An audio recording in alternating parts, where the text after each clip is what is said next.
Hey guys, I'm Andrea Dunlop, and today I just want to talk about a few things that we can all do to help the book community get through this COVID-19 crisis. So obviously it's a tough time out there for everyone right now, and the book industry is no exception.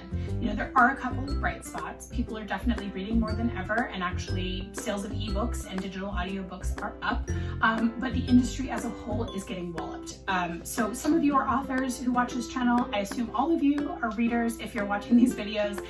So I wanted to just come with a few ideas of really simple things that you can do to help our community get through this. So first of all, buy from your independent bookstores. Amazon has, for the time being, deprioritized the shipping of books. You may have noticed if you go to order a book on Amazon, the wait time is much longer than usual. That's so that they can get essential supplies where they need to be. So right now, actually, the fastest way to get a book is to order from an independent bookstore. Bookstores are mostly closed to browsing at the moment, especially in states like Washington where we still have things shut down. But most of them are offering either free delivery or curbside pickup, so they're open in that way. So you can either buy directly from the store or go to a place like bookshop.org. Bookshop.org supports independent booksellers and has raised over $1.5 million for indies to date. So they're a great organization. Another wonderful organization that supports independent booksellers is called BINC.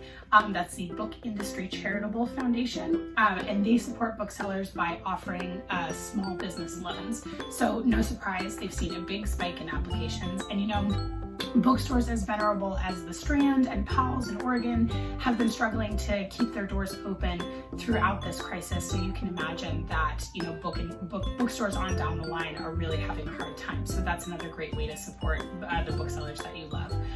So consider joining or hosting a virtual book club. You know, with social distancing in effect, everyone's looking for creative ways to socialize. So think about, you know, using something like Skype or Zoom to video conference your book club in. Maybe start one if you're just looking for a fun way to keep in touch with your friends. If you have, you know, you can do them also on social media just by dedicating a post to it and have people from, you know, all over the world participate. And, you know, with the extra downtime, maybe Janet from your book club, who usually comes just for the wine and snacks, will actually read the book this time. So also, you know, if you are hosting a book club, consider inviting the author. Most authors, including myself, love to come to book clubs. They're usually really fun. We really appreciate a whole group of people buying our book, obviously. So, you know, reach out and ask the author to come. I think it's always fun to have the author come for the last hour or so of book club, and that way you can have, you know, a candid discussion about the book before they come in the room, or in the virtual room in this case. Okay, so share what you're reading. So, you know, social media is playing a bigger part in all of our lives, and, you know, book industry stuff is no exception. You know, authors who have brand new books out right now are really suffering because they don't have any of the other methods of promotion available to them that you usually do. Obviously, media is completely consumed with COVID news. Travel is not an option, so you can't go on an actual book tour. So everyone's definitely relying more on that citizen coverage of people on social media than ever. So, you know, I want to make the point too that even if you have a very small number of followers, even if it's just your family and friends that are on your social media, this is still really effective for helping build word of mouth. So if you post about a book, make sure to tag the author. Obviously, only if you're saying nice things.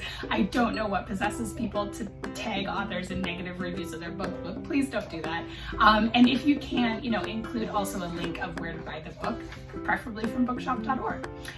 Okay, so a final thing is just to rate and review books after you read them. So this is a really easy thing that takes a few minutes. It doesn't have to be a lengthy or thoughtful review. Even in just a couple sentences will really, really help. And, you know, these really influence a reader's buying habits when they're on places like Amazon, or if they're looking a book up on Goodreads. And if you are used to buying books from independent bookstores, you know, just buying physical copies, or if you usually get books from the library, this might not be something that you're in the habit of doing, but I should mention it does not matter where you bought the book, you can review it on Amazon. Okay, so those are just a few easy ideas for you. You know, let's all come together and really support this community that we love, and it will ensure that we have books to buy and read for many years to come.